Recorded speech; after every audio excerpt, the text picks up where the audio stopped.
Olá, aqui é a professora Patrícia, de Língua Portuguesa, do nono ano E. E aqui é a professora Priscila, de Língua Portuguesa, do nono A ao nono D. Essa semana, pessoal, do dia 17/8 ao dia 21/8, nós iremos trabalhar com vocês com uma atividade que vai abordar duas habilidades, que eu vou falar já já. São essas as habilidades, ok? Nós vamos falar mais sobre elas ao decorrer do vídeo. Leiam atentamente aqui as instruções, por gentileza. Vocês devem assistir esse vídeo de orientações até o final para compreender quais são os conteúdos que serão abordados, o que vocês devem copiar no caderno e o que deve, as questões que devem ser respondidas. Caso vocês tenham dificuldade em enxergar os textos e as questões que estão no vídeo, acessem o PDF que estará disponível na atividade. Depois de copiar os conteúdos e responder as questões, vocês devem enviar as fotos do caderno, né, do que vocês fizeram, lá na atividade correspondente, até o dia 21/8, até às 17 horas. Esta atividade valerá 1 ponto.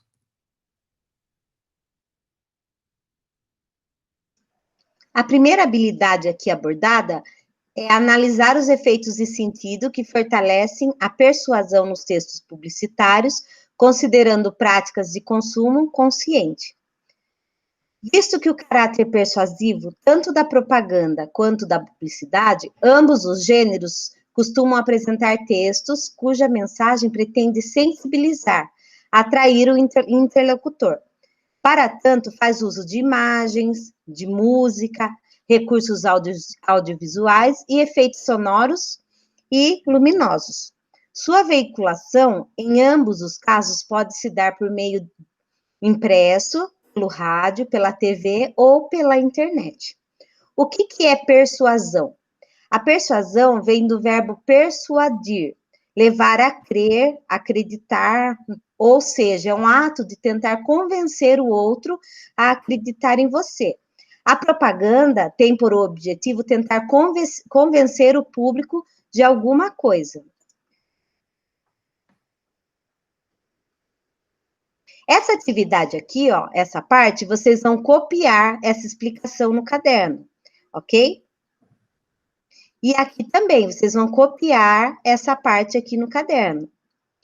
Por que a propaganda fala como se estivesse dando ordem? Porque ela usa o modo imperativo. O que é o modo imperativo? Ele pode indicar um pedido, uma súplica, uma ordem, um conselho, uma orientação, e é usado até mesmo uma persuasão para convencer alguém a alguma coisa. Quando escutamos um comando, nosso cérebro se prepara para executá-lo. E aí, com o modo imperativo, que é um modo verbal de comando, nós tendemos a obedecer.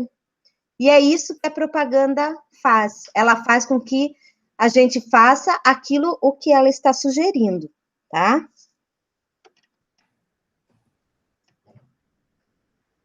O que é o consumo consciente, pessoal? Esse conteúdo também vocês vão copiar no caderno. Consumo consciente é aquele que satisfaz as necessidades individuais, sem perder de vista a preservação do meio ambiente e a promoção do desenvolvimento humano. Aqui nas propagandas, observem bem aqui, ó, o amarelo, né, a atenção, né? Então, aqui, ó, eu não sirvo só para acender a luz, mas para apagar também. Se liga, me desliga. Então, aqui, ó, nós temos o verbo se liga e me desliga, ele está no modo imperativo, ele está dando aqui uma orientação, né, uma ordem, fazendo um pedido, um conselho para que a pessoa faça a economia da energia, né, da luz. Se não dá para reutilizar, recuse. Acabe com a poluição plástica.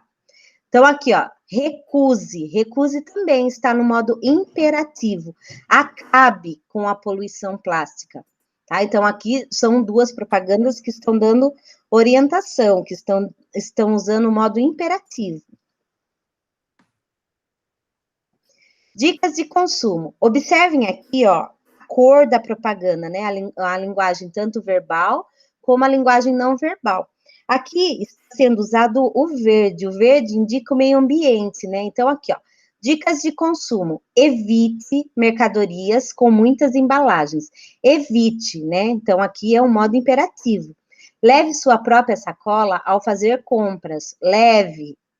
Não deixe uma torneira pingando, deixe, não deixe. Use a vassoura e não a mangueira para varrer a calçada, use.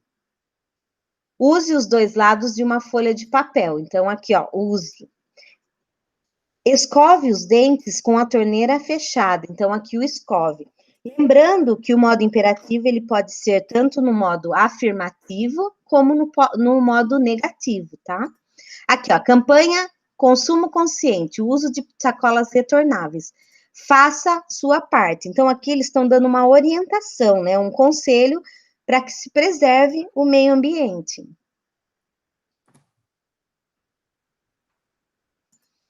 Aqui, pessoal, já começam as atividades. Então, leia o texto abaixo e responda as questões 1, 2 e 3. Então, vocês vão colocar apenas as respostas das questões. O feriado é prolongado, mas o banho não precisa ser. Use a água com inteligência. Então, aqui, ó, use, né, a água. Ele está fazendo aqui um conselho, está dando uma orientação. Nesse carnaval, cuide bem da água. Então, observem bem aqui o texto, tá? Economize água do portão para dentro. Contamos com você. Observem bem a linguagem verbal, a linguagem não verbal. Leia essa parte do texto verbal para vocês responderem a questão. Escreva somente as respostas no caderno. Então, aqui são duas questões objetivas e uma outra questão aqui para vocês fazerem a reescrita dos verbos. Na questão número 1, o anúncio produzido pela Sabesp foi feita para... Então, vocês vão ver qual alternativa que indica a resposta desta questão. A questão 2, o anúncio sugere que... O que esse anúncio da Sabesp está sugerindo para o leitor? Tá? A questão 3, identifique e reescreva os verbos no modo imperativo que aparecem no texto. Então, vocês vão olhar lá no cartaz da Sabesp e vão ver onde estão os verbos no modo imperativo, tá? E vão reescrevê-los no caderno. Tem essa outra habilidade, pessoal, que é reconhecer em textos de diferentes gêneros as variedades da língua falada, o conceito de norma padrão e o de preconceito linguístico. Esta parte aqui vocês vão copiar no caderno. Tudo que tiver esse lembrete aqui, copiar no caderno, vocês deverão passar para o caderno. O que não tiver esse lembrete, não precisa passar, ok? Então, esta habilidade aqui nós já trabalhamos no começo do ano, mas o governo pediu para a gente retomar, ok? Então, o que seria essa norma padrão, pessoal? A norma padrão é aquele modelo ideal da língua portuguesa, que tem as normas, então, que normatiza seu uso tanto oral como escrito. Então, está muito ligado aqui com as regras gramaticais, com as normas. Tem como base a gramática tradicional e normativa, atua como um modelo idealizado que visa a padronização da língua. Então, é como se fosse uma base geral, ok? Esta parte também vocês devem copiar no caderno. Então, dentro da nossa língua portuguesa, existem variedades, ok? Então, em um mesmo país, com um único idioma oficial, a língua pode sofrer diversas alterações feitas por seus falantes. A língua não é um sistema fechado e imutável. Então, ao decorrer dos anos, dependendo do lugar de onde se está, essa língua vai variando. O idioma nos une, mas as variações podem ser consideráveis e justificadas de acordo com a comunidade na qual se manifesta. As variações acontecem porque o princípio fundamental da língua é a comunicação. Então, é compreensível que seus falantes façam rearranjos de acordo com suas necessidades comunicativas. Então, dependendo do contexto que nós estamos, da situação que nós estamos, a gente vai alterando esse modo de falar, ok? Essa parte vocês deverão passar para o caderno também, ok? Fala da variação linguística e alguns tipos de variação linguística, ok? A gente já viu isso, vamos só retomar, e também deixar no caderno certinho. Variação linguística é um movimento comum e natural de uma língua que varia principalmente por fatores históricos e culturais. Então, nós temos a variação diatópica ou geográfica, perdão, que ocorre em razão das diferenças regionais. Então, aqui ocorre o regionalismo. Geralmente cai nas provas de vocês também. Então, a língua ela vai variar de acordo com a posição geográfica das pessoas, a região que elas estão. Então, tem esse exemplo aqui, ó, o aipim, dependendo da região, ele pode ser chamado de mandioca ou macaxeira. Tem outras palavras também que são marcadas pelo regionalismo. Tem palavras que são utilizadas só em determinadas regiões. Variação diastrática ou social. Ocorre em virtude da convivência entre grupos sociais. Como exemplo, podemos citar a linguagem dos advogados, dos surfistas, da classe médica, entre outros. Então, são linguagens essa linguagem ela vai variando de acordo com o grupo social. Então, por exemplo, os surfistas muitas vezes têm um palavreado bem específico daquela classe, também como as outras que foram citadas aqui. Variação diafásica ou situacional. Ocorre em função do contexto comunicativo. Então, de acordo com a situação, gente, pode ser uma situação mais formal ou uma situação mais informal. Então, por exemplo, quando você vai para uma entrevista de emprego, é uma situação mais formal, então você deve se comunicar de uma maneira mais formal, mais de acordo com as regras gramaticais, né? Agora, se você está numa conversa entre amigos, é mais informal, isso vai mudando por causa da situação. Variação diacrônica ou histórica, ocorre de acordo com as diferentes épocas vividas pelos falantes. O melhor exemplo é vossa mercê, vossa mercê, vós mercê, você e você. Então, olha como essa palavra foi mudando até o jeito que muitas pessoas escrevem hoje na internet, né? O você. Você se referir a uma pessoa, você traçar essa comunicação com alguém. Veja como as palavras elas vão mudando ao longo do tempo também. Tem uma questão importante dentro dessa variação linguística, que é o preconceito linguístico. Então, por existirem essas variações linguísticas, muitas pessoas não entendem isso. Então, tem pessoas que estão numa situação mais informal e elas são taxadas de falarem errado, mas não, é só a gente compreender cada momento. Então, os diferentes falares devem ser considerados como variações e não como erros. Quando tratamos as variações como erro, cometemos o preconceito linguístico, que associa erroneamente a língua ao status.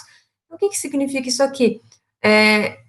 Significa dizer que se eu falo que uma pessoa está falando errado, ela tem menos importância. E não é assim que funciona. Se você fala isso, que uma pessoa está falando errado, você está se sentindo superior a essa pessoa.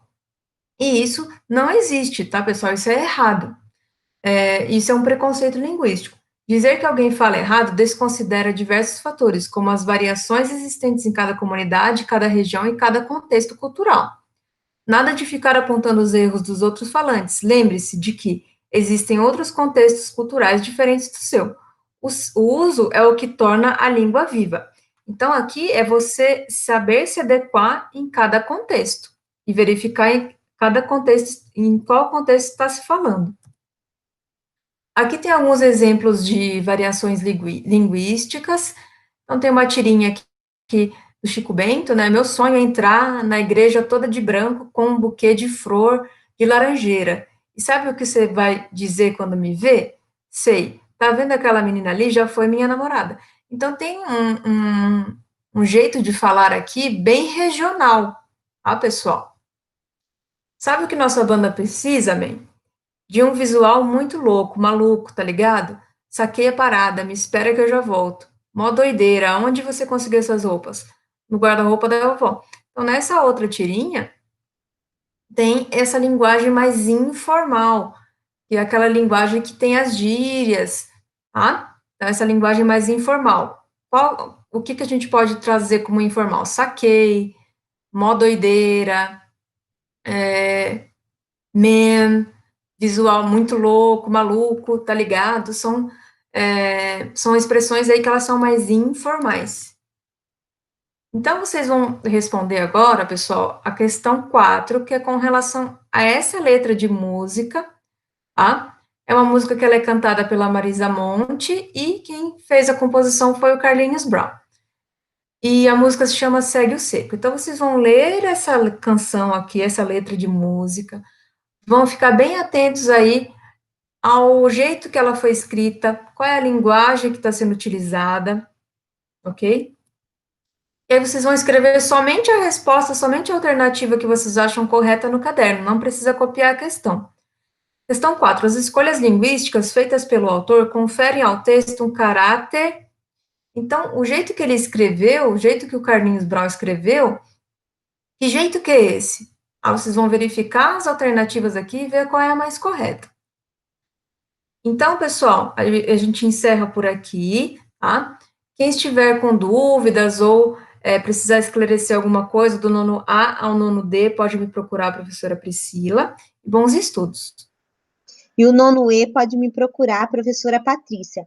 Fiquem bem, pessoal, e obrigada. Até mais.